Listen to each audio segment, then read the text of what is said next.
সন্ধ্যা 7টায় ঘরে ঢুকে অন্যরকম পরিবেশ দেখে মারিয়া। সব বাতি বন্ধ ছিল, তবে এমনটা আগে হয়নি। সাধারণত এই সময় তার বাবা লিভিং রুমের সোফায় বসে টিভি দেখেন, মেয়ের জন্য অপেক্ষা করেন। বাড়ির পরিস্থিতি দেখে মারিয়া নিশ্চিত তার বাবা বাড়ি নেই, কিন্তু এই সময় তিনি কোথাও যান না।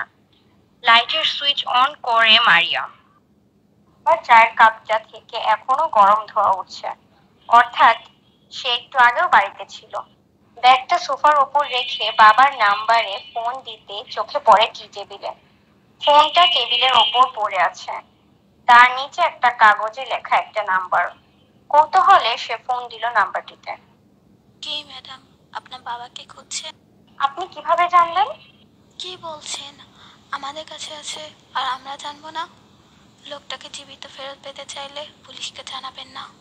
কি? ফোনটা কেটে দিল। 2-3 মাস ধরে এমন ঘটনা ঘটছে।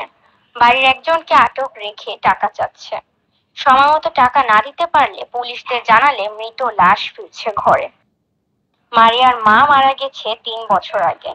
বাড়িতে সে একা কি করবে? কিছুক্ষণ পর একটা মেসেজ আসে, আগামীকাল ভোর 6টার মধ্যে 10 লাখ টাকা পাঠাতে হবে, না পাঠালে বাবাকে হারাতে হবে। মারিয়ার পক্ষে বর্তমানে এত টাকা দেওয়া সম্ভব ছিল না। দিশেহারা হয়ে অফিসের কলিগ ইরাকে ফোন দেয়। ইরার বড় ভাই একজন পুলিশ। মারিয়ার বাবার বিষয়ে সে বিশেষ গুরুত্ব দিয়ে কাজ করে। অবশেষে তার বাবাকে উদ্ধার করা হয়।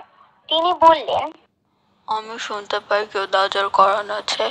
মেয়ে বাড়ি ফিরেছে ভেবে দরজাটা খুলি, দেখি 5 জন লোক ঘরে ঢুকছে।